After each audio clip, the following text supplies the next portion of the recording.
Assalamualaikum warahmatullahi wabarakatuh.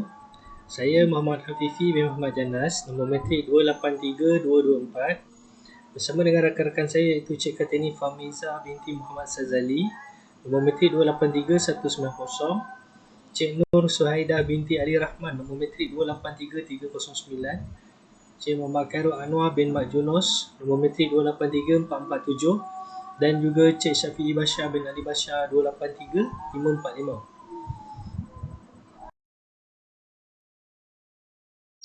Pada hari ini, kumpulan kami akan membentangkan tajuk yang telah kami pilih, iaitu pihak berkuasa tempatan di Malaysia. Pengenalan.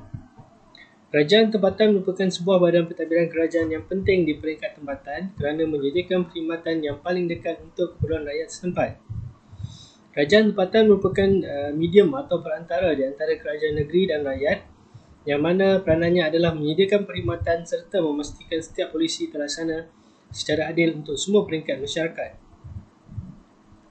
Di Malaysia, kerajaan tempatan berkedudukan paling rendah di dalam sistem pentadbiran kerajaan selepas kerajaan pusat dan kerajaan negeri, yang mana mereka hanya diberi kuasa oleh kerajaan di bawah kawasan pentadbiran mereka sahaja. Akta Kerajaan Tempatan 1976, kerajaan tempatan juga berkuasa melaksanakan undang-undang kecil kepada masyarakat setempat di kawasan pentadbiran mereka. Undang-undang kecil yang dikuatkuasakan dan dilaksanakan adalah sebagai jalan penyelesaian kepada masalah-masalah yang dihadapi dalam kalangan penduduk setempat. Latar belakang. Corak sistem perundangan telah mempengaruhi bentuk penguatkuasaan perbandaran yang wujud di Malaysia pada hari ini, yang mana badan penguatkuasaan ini adalah kesinambungan dari zaman penjajahan Inggeris dan dikemaskini dengan akta yang diluluskan oleh Parlimen. Undang-undang yang digunakan pakai selepas kemerdekaan Tanah Melayu ialah Undang-Undang Inggeris, iaitu Undang-Undang Perbandaran 1948 sebagai asas kuasa-kuasa dan fungsinya selaku kerajaan tempatan sehingga tahun 1976. Walau bagaimanapun, Undang-Undang Perbandaran 1948 masih digunakan setakat mana yang sudah dikuatkuasakan kerana dikira sah dan masih diteruskan. Definisi.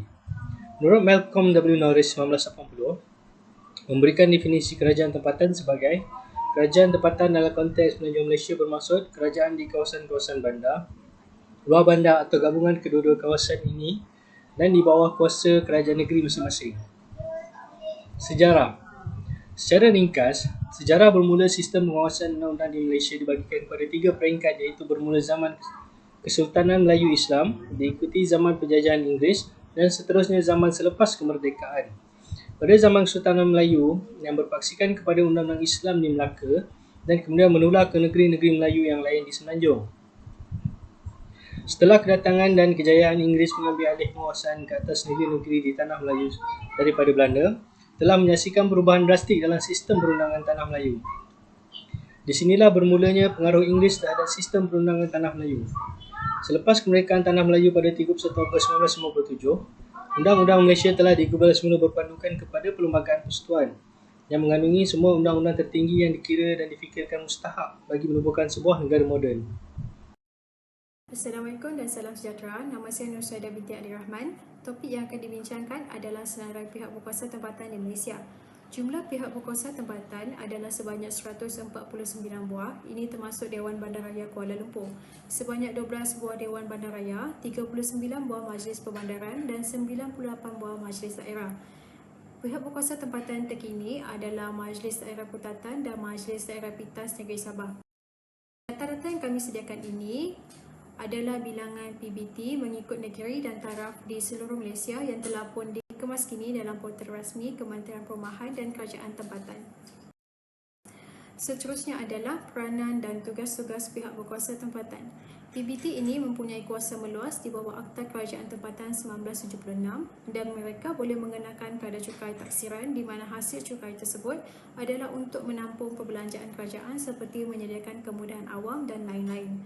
Antara tugas-tugas dan tanggungjawab pihak berkuasa tempatan adalah memberikan perkhidmatan bandaran yang cekap dan berkesan, pembersihan dan pengindahan kawasan, penyelenggaraan bangunan dan tempat awam dan juga sebagainya. Terdapat juga pelbagai fungsi yang boleh dilakukan oleh pihak berkuasa tempatan antaranya dari segi sosial, alam sekitar, perdagangan dan orang awam. Pertama sekali dari segi sosial, ia merupakan pengawalan ke atas keselamatan dan kesihatan orang awam termasuk perlindungan seseorang daripada keadaan yang berbahaya. Yang kedua dari segi alam sekitar, ia merujuk kepada penambahbaikan serta pembersihan yang memberi manfaat kepada keadaan sekeliling.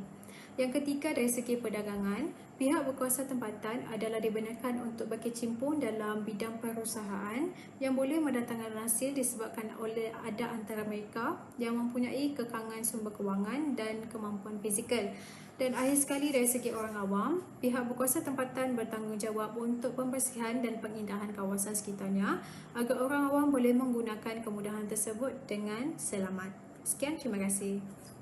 Assalamualaikum, saya Muhammad Khairul Anwar bin Majunur. Okey, saya membicarakan kepentingan wujud pihak berkuasa tempatan atau PBT. Okey, kerajaan tempatan dalam bentuk yang lebih teratur dan sistematik bermula pada tahun 1901 di Pulau Pinang, dan kerajaan persekutuan dari sudut sejarah dan kerajaan tempatan Malaysia yang bertarikh kembali ke Sultanat Melaka dan mengekalkan kuasa untuk menasihatkan untuk mencapai pembangunan holistik di seluruh negara, atau kerajaan tempatan diberi autonomi terhad. Okey, sekian, terima kasih. Okey, membicarakan topik yang sama, kepentingan wujud pihak berkuasa tempatan atau PBT. Okey, berikutan kemerdekaan Malaysia pada tahun 1957 dan beberapa peristiwa proses pembangunan kerajaan tempatan dan kerajaan persekutuan mengekalkan kuasa untuk menasihatkan mencapai pembangunan holistik di seluruh negara, berdepan dengan kesukaran untuk menguasakan pelbagai ordinan, elemen dan undang-undang kecil dan peraturan. Okey, keperluan untuk mengkaji dan mempromosikan sistem kerajaan tempatan di Malaysia kerana pemulihan dan semakan. Sekian, terima kasih. Okey, kita pergi pada topik fungsi penguasaan tempatan. Di bawah Akta Kerajaan Tempatan 1976, Akta 171, okey, pihak berkuasa tempatan dan diwujudkan melalui perundingan dan kepada kuasa-kuasa tugas diperuntukkan dalam undang-undang tersebut. Mandatori juga berdasarkan atas berbicara sebuah penguasaan tersebut dan mengadakan undang-undang berkenaannya. Okey, sekian, terima kasih. Topik yang sama, fungsi penguasaan tempatan, okey, terbagi kepada 4. Okey, pertama, pelindung kawalan keselamatan dan kesihatan awan. Kedua, awan faedah kepada semua. Ketiga, individu perkhidmatan bantuan secara terus. Keempat, penerangan aktiviti mendatangkan hasil kepada penguasaan tempatan dan ekonomi setempat. Sekian, terima kasih. Assalamualaikum warahmatullahi wabarakatuh. Saya Safi Bashar bin Adi Bashar. Nombor metrik 283545. Saya nak membentangkan mengenai cabaran dan halangan pihak berkuasa tempatan. Poin yang pertama, mengenai perang persepsi yang dimainkan oleh rakyat menerusi media sosial kadang-kala mampu menjerumus PBT ke kancah ketidaktentuan. Oleh itu, PBT perlu meningkatkan kecekapan modal insan secara optimum menerusi transformasi budaya kerja. Yang kedua, staf PBT perlu dilengkapi ilmu pengetahuan terbaru, terutamanya apabila negara sedang berdepan dengan revolusi perindustrian keempat, iaitu IR 4.0. PBT tidak boleh berfikiran ditakut lama dengan bergantung harap kepada hasil cukai taksiran yang selama ini menyumbang pendapatan lebih 60% kepada PBT. Kenaikan kadar cukai taksiran selepas menjadi majlis bandaraya adalah langkah kurang tepat tatkala raya sedang terhimpit dengan ketidaktentuan ekonomi. Yang ketiga, cabaran PBT dalam aspek sosial juga perlu diberi perhatian bagi memastikan kesejahteraan rakyat sentiasa mendapat keutamaan dari aspek sosial seperti keselesaan dan kualiti hidup, perumahan, kemiskinan, gejala sosial, jenayah dan sebagainya merupakan kesan langsung globalisasi. Hal ini sedikit sebanyak memberi impak kepada sektor ekonomi negara selain mempengaruhi kehidupan sosial masyarakat. Kesan utama sekiranya rancangan pembangunan tidak diuruskan dengan baik ialah penurunan nilai kualiti hidup masyarakat. Justru pembangunan diketengahkan. Perlu dirancang sebaiknya dengan memberi tumpuan kepada kualiti infrastruktur, sokongan melalui penyediaan perumahan, pendidikan, rekreasi dan kemudahan kesihatan mencukupi kepada rakyat. Selain daripada itu, cabaran dan halangan dihadapi oleh PBT dapat dilihat dengan jelas yang mana berlakunya hakisan kuasa iaitu campur tangan serta pengambil alihan oleh ahli politik. Melihat kepada proses pelantikan ahli majlis, pelantikan ahli majlis adalah berdasarkan lantikan oleh kerajaan negeri. Akan tetapi, kini kebanyakan kerajaan negeri lebih gemar melantik ahli majlis daripada anggota-anggota parti mereka. Hal ini sudah tentu membawa kepada timbulnya pelbagai masalah, bahkan menyusahkan penduduk di kawasan PBT tersebut. Pelantikan ahli majlis memangnya menjadi tanggungjawab kerajaan negeri. Akan tetapi yang menimbulkan persoalan adalah apabila kerajaan negeri cenderung melantik mereka yang mewakili parti masing-masing. Maka timbullah permasalahan sama ada mereka yang dilantik itu mewakili parti atau mewakili penduduk tempatan di situ. Yang terakhir adalah cabaran di masa hadapan.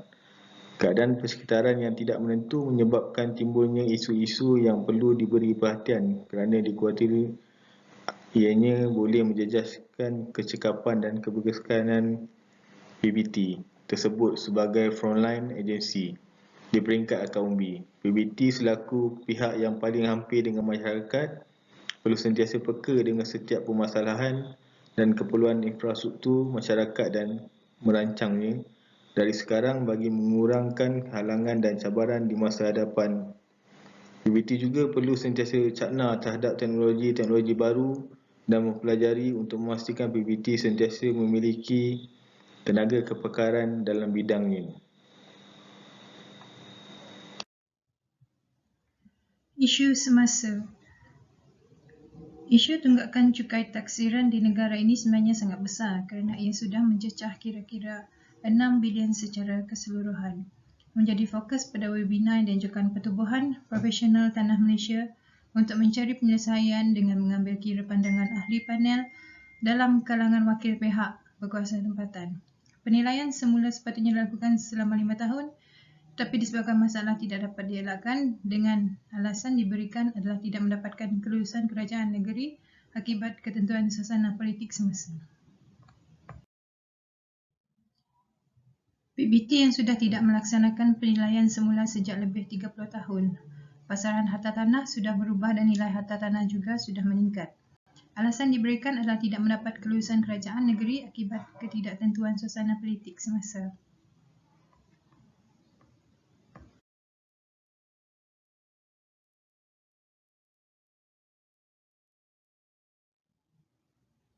Dewan Bandaraya Kuala Lumpur mempunyai jumlah tunggakan 350 juta pada tahun 2020. Usaha mengurangkan jumlah tunggakan cukai taksiran. Punca kelemahan PBT negara kita pertama adalah aspek pentadbiran dan kedua berkaitan tunggakan cukai taksiran. Kesedaran untuk membayar cukai taksiran di kalangan pembayar cukai dan rakyat. Modal insan perlu diberi latihan dengan kemahiran dan teknologi maklumat dari semasa ke semasa. Sistem penilaian masa dan sistem maklumat geografi boleh dilaksanakan bagi menjadi sistem penyampaian lebih mudah dan cepat. Polisi dan perundangan yang berkaitan hendaklah disemak, dipindah atau diharmonikan supaya selaras dengan pembangunan harta tanah semasa. Pentadbiran dan pengurusan cukai yang cekap dan berintegriti, usaha untuk meningkatkan kecekapan tidak akan berjaya. Apabila jumlah tunggakan rendah, PBT lebih mudah menyalur perkhidmatan kepada rakyat. Okey, secara keseluruhannya, tajuk pihak berkuasa tempatan di Malaysia, keseluruhannya kerajaan tempatan di Malaysia diwakilkan dengan kuasa autonomi yang terhad di bawah kawalan kerajaan negeri dan kerajaan pusat. Peranan yang dimainkan dalam mengawal, memantau dan menguatkuasakan perundangan pembangunan kerajaan tempatan agar pembangunan yang dilaksanakan di negara ini berjalan secara lebih berhemah dan sistematik dan mengikut keperluan. Okey, sekian, terima kasih.